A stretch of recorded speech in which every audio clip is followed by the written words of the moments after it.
if you are watching this video, I just want to remind you that you don't need to watch this video if you're attending class. Or you can use this video if you want to kind of remind yourself of a few things or check your notes against the lecture. So this video is for your use, but it's only a redundancy, like it's just kind of following up and also giving the same material I would give in class. And so it's primarily meant for those people who are, not wanting to come to class for whatever reason. Today, this is the introduction video. And so our week 1 video, and on week 1 we only meet for a single day. And so I'm going to introduce you to sociology and introduce you to myself and how the course is going to be run. So I'll start with myself. In the video I sent you via email, I was telling you about my hobbies and my passion about my horses. And now I want to tell you a little bit about my professional credentials. I earned my bachelor's and master's and PhD from the University of Wisconsin-Madison. When I was an undergrad, before I became an undergrad, I was accepted at Chicago, University of Berkeley, and Wisconsin. No, that's wrong. I'm sorry. For undergrad, I was accepted at Harvard and UW-Madison, and I went to Madison because I thought it was the best. And then when I went on to a graduate school, I got accepted at Chicago, Berkeley, and Madison, and I stayed in Madison because I still thought it was the best. And indeed, I think they're really good for sociology. Anyway, so I don't know about you and your travels and journeys and how you've been passing through schools, but that was my journey. I earned a PhD. I became a feminist demographer and a family sociologist. And for a number of years, I was a Center for Demography and Ecology trainee. And so that means I really learned to care about data and research analysis. But also, I got to think from a demographic perspective, which I know I'm going to be teaching you. I have worked at 3 universities. University of Nebraska-Lincoln was my first job as as a junior professor, assistant professor, and then I went to Tulane University, and that's where I earned my associate's degree. And then I earned full there as well. And then I just earned my associates. Then I came here to Bowling Green State University to be part of their Center for Family and Demographic Research, and that's when I became a full professor. And so this is the last stop for me. Unless I go into administration or something, I'm not planning on doing that. I love research and teaching too much. Also in my career, I worked for 2 research centers. So at Nebraska, I worked for the Bureau of Sociological Research, and I was the director there. And we helped professors who got grants do their research projects, but then also helped local community stakeholders with their own research too.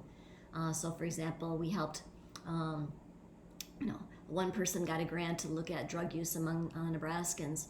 And so we had to conduct a telephone interview. And that one was a lot of fun because we had to figure out what's the slang that people were using for drugs that they were taking. And that was kind of neat. And then I worked as the director for 5 years for the Center for Family and Demographic Research here. And that one was even, both of them were great, but that was even more fun. That was working on people's grant research and then also helping local community stakeholders. But basically, the main thing I love to do is my own research and teaching. And so I won't bother you telling you my research now. I'm sure it will come up over the course of our class. Now, so that's about me and my profession, my expertise. The other thing you need to know about me is how this course is going to be organized. And I've already told you that this course is going to be organized where it's face-to-face. I'm not as happy with the rooms as I might be. Ben Beatty, the chief health officer, said that he feels as though the rooms will be safe if we have 3 feet distance nose to nose from people. And I'm not sure that if we had all 100 students in our class on any given day, that we really could have 3 feet distance. And so I want you to do what you need to do to be safe. I want you to wear your masks. I want you to do whatever you feel is appropriate. Anyway, because of that, I'm going to be having this shadow class going on. I'll be having these videos that kind of absolutely mirror what's going on in class, except for maybe a class face-to-face discussions we have. And so that's a safety valve. If for some reason you're feeling a little ill or you don't want to come to class or you have something important going on elsewhere, you know that this is the backup. So that's one main thing.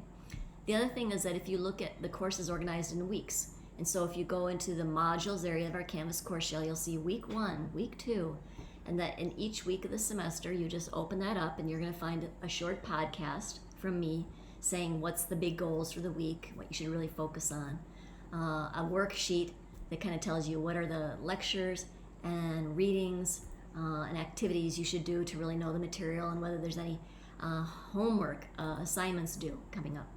And then there's the videos, including these lectures from me and the other supplementary videos and readings. So each week is like its own work area to get the course done. So I hope that you find that useful. The course is set up so that you have 2 exams. They're each worth 20% of the course grade, the midterm and final. They're not cumulative, and so there's that. And I wanted you to know that, so that means the first midterm is for the first 7 weeks of class, and then the second midterm or final exam is for weeks 8 through 14. And so, I think you're going to be learning a cumulative body of knowledge, but you're only tested on the material right before the exam. We will collectively decide as a class whether you want to take exams online remotely, or whether you want to take them in person in class. I'm flexible to do it both ways if you want, but it'd be nice if we just kind of voted for one way or the other. If you take them online, you have the benefit that they are going to be an open book exam. If you choose to take it in class, it'll be a closed book. So there's kind of different kinds of pressures. I'll talk about that more. Then you're going to have a final paper. And the final paper, I care about the sociological imagination. And so I'm going to be talking about it on today, day 1, all through the semester. And that your final project for the class is you telling me about your sociological imagination through the lens of the pandemic. And so I want you to think through what you've learned about humans and the way we organize things and the way we treat each other and how things are going, how our institutions and cultural practices have changed or been challenged by the coronavirus pandemic and our reactions to it. And so the final paper is about that. It's 15% of your grade. And so you have a choice. You can write a 5-page paper describing this, your sociological imagination, or you can do a 5-minute podcast or videocast. If you choose that, a podcast or a videocast, I want you to know that you are going to have to upload it to a discussion board area so that anybody in class can watch your video or listen to your podcast if they want. So that's a little bit kind of a challenge out there. But I wanted you to have the option of whether your final project's going to be a paper, a podcast, or a videocast. I'll talk about that more later too. And then the rest of your assignments are just going to be discussion board. Like we'll talk about an activity in class and then you will do your response as a discussion board post. And that, we only have a handful of those. If you look on the syllabus, you'll see what they are. I think that's about it as far as kind of the organization. If you have any concerns at all, you should text me. My text phone number is on the syllabus. You should feel free to see me in office hours. You should feel free to request a Zoom appointment and we can just kind of virtual meet with each other. Whatever you want to do, but don't hold on to your concerns. So even if you've fallen behind this course and you feel a little bit like, oh, she's going to be mad, don't worry about it. It's my job to help you get through this. And especially since I know that we've all had kind of a taxing year, I want this to go easily and well. So there's that. My expertise or my training credentials, how the course is going to be organized. And now I'm going to tell you about sociology and what it is. I'm welcoming you to the course. So let's see if I'm able to do this. I don't know. Hold on a second. I'm always having just a little bit of difficulty. There we go. I did get it. Whew. I'm always so impressed with myself when I can just get it. And so now it's going to be a pretty brief lecture, but I wanted to tell you what is sociology. And so here's a little picture of my niece. She's a young lady now of 16 who has a driver's license and a boyfriend, and she's first chair in her band, and she's working hard to get a volleyball scholarship to college. But anyway, here she is, a young girl, and she is doing her version of a lion, right? And so she's showing that she understands what our culture thinks a lion is, and she has been socialized to know that if she's going to play to be a lion, she's got to roar. And so this is showing you that even this little girl, she already knows kind of the working features of society and how to pull off a performance. And so basically, what is sociology? It's the study of human behavior in society. Sociologists are really interested in these basic questions about what's the nature of our identity, like what is our sense of self as a person and our sense of self in relation to others. So for example, my sense of identity, I feel very strongly about being a teacher, and I feel very strongly about being a researcher, and very strongly about being a sister and a daughter and a niece, and very strongly about being the family historian for our family. I feel very strongly about a lot of my identities, and some of the identities I won't tell you about, like right now at least, like my perceived gender identity or sexual identity, that kind of thing. But anyway, sociologists care a lot about what are our various identities and how are they challenged in interactions. We also are concerned with the relationship of individuals in society. So for example, I have felt like Matt Damon in The Martian this past year. Man, I feel like I've been isolated on a space station, and it's just now as I've been getting ready to go back to the university and be in person with people that I realize I've become really weird. I don't know if I will know how to interact in public anymore. And so thinking about individuals and their society, and then the relationships between individuals. So another example I have is, it has been pretty lonely for me, I would say, but 3 of my best friends and I would meet every single Friday, and we would sit outdoors and have a little tiny happy hour and just be together. And that has really knit and kept me together. And so those relationships ended up being really enduring and helpful to me, even though they just seemed like we were gathering for happy hour. That's an example. And that also we study social behavior and social change. So for example, I know that you witnessed last year this unbelievable upheaval of the Black Lives Matter movement when Officer Derek Chauvin, in concert with other officers, detained George Floyd and then murdered him. And then we watched the trial, and we watched society change. We watched people's attitudes change about about how we feel like civil rights and how people should be treated. We saw social change in action. And that now, for example, another example is we see that this has been a year where there's been massive drought, massive fires. There has been Lake Mead is drying up. There has been real concerns about environmental degradation with global climate instability. And you can see that people are demanding more from their government. So that's an example.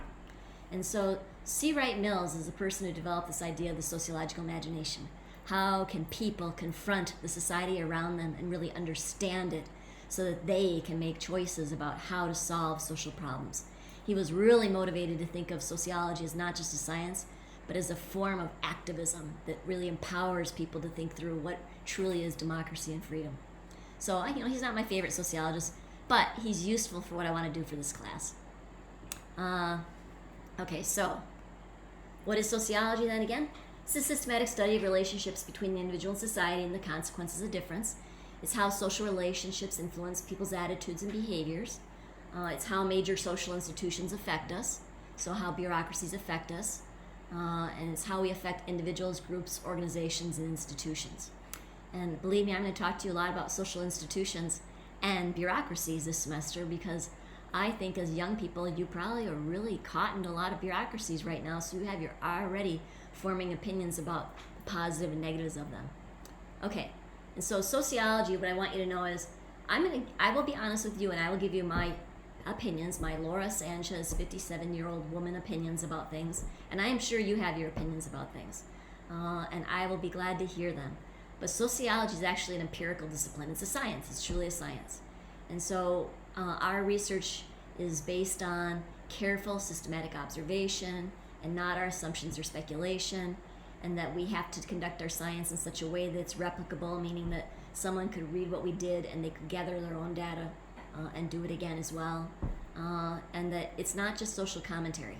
And so, for example, I've been trained as a demographer, and I've taken a lot of quantitative methods and qualitative methods, and so I've conducted both quantitative survey projects, panel survey projects where I follow married couples 7 years or more. I've done qualitative face-to-face interviews with people. I've done focus group interviews of people in groups. I've used secondary data from the Census Bureau and other surveys. So I believe in the science of it, how interesting it is to try to figure out how you can study what people are thinking or doing or feeling about things, and how difficult but useful it is to do that. So it's a science. One of the big things that we're going to be focusing on this semester, and I can guarantee you that you need to know what social inequality is for the first midterm. We're going to study social inequality. We are going to be studying stratification society. And so we'll spend a lot of time looking at how members of society have differing amounts of wealth, prestige, or power, or life chances, how we rank ourselves, a hierarchy in our populations, and how society is stratified, and whether some societies are more mobile and open so that people can move across the categories, or are some societies more rigid, where there's really tight stratification and you're kind of stuck in your position. And so I really care about studying social inequality quite a bit. So what is a sociological imagination?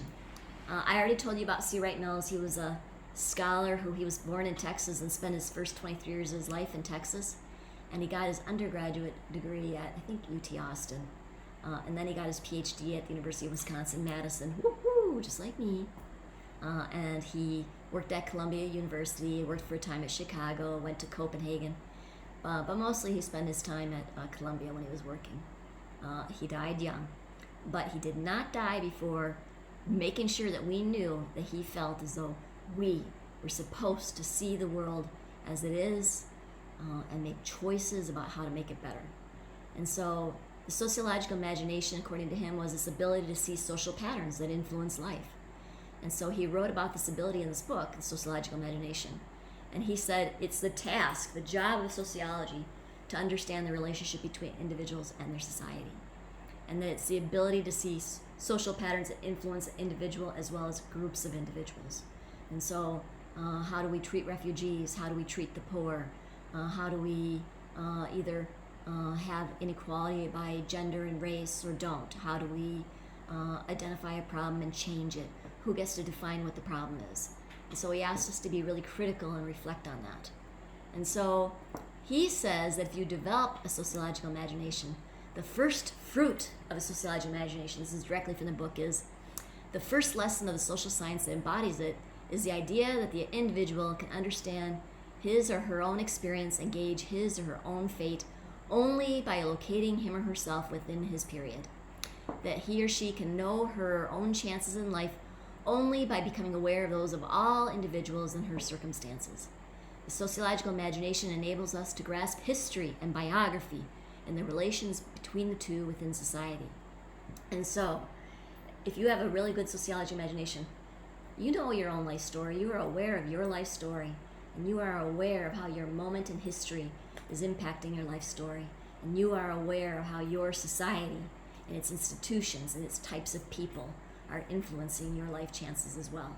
And so it's that three parts: your life story, your moment in history, and your society, your particular society. And so the thing he really wanted people to understand is, yes, we all have problems and they really shape our lives, but these problems are not isolated. They're not just born by you alone. And so he wants people to understand that private troubles are something you can think of as obstacles that people are facing as individuals. So for example, I've got to replace my roof this year. So I face the private trouble of still having to pay board for my horses and get the roof paid for. So I have some financial troubles, right? I'm not the only one on this planet who has them, right? And so he talks about public issues. And so he says that public issues are obstacles that individuals in similar positions face. So sociologists think of these as social problems. And so public issues shape the context within which private troubles arise. And so, for example, if you lived in another country, say, for example, like Spain, Spain thinks college people are so important that they pay for university education. Here in the United States, the private problem of paying for your college education is different because we are a nation that's debating about whether that is a public cost, that is a public good that we should be paying for by our taxes. And so, again, the public issue, how your personal trouble is faced, is really shaped by how it's played out in this public institutional or societal frame. So This semester, we're going to talk a lot about what are social problems we care about and how sociologists study them. So we'll be looking at issues like wage gaps between women and men. We're going to be looking at the defund the police, reform movement. We're going to be looking at Black Lives Matter social movement. We're going to be looking at what happens with the rise of global climate instability. We're looking at why are there seem to be such race and gender and class differences in the impacts of COVID. And so we're going to be looking at that. We're going to be looking at how different groups of people are facing social problems. Okay, so the other thing I want to tell you is, after you listen to this, I want you to watch this video that I have in Module 1 that it's called, Are You Dreading Return to the New Normal? And so it's this little New York Times video that they interviewed 3 people about how they're feeling about the world opening up again now that we have vaccines and masks and going back into the world. And they're 3 middle-aged people, so they're probably on average older than most of you in this class. But I want you to see it because I think it's interesting. Like, they are reflecting on how life has changed and how their lives have changed for the better and the worse because of the pandemic. And so I want you to see it because your final paper or final podcast or video is going to be you reflecting on what you've learned about your sociological imagination from the pandemic. And I think these people do a really great job of talking about it. They're not sociologists, but they're good at talking about how society's changes has affected their lives. That's all. You have done the week 1 video lecture. You take care.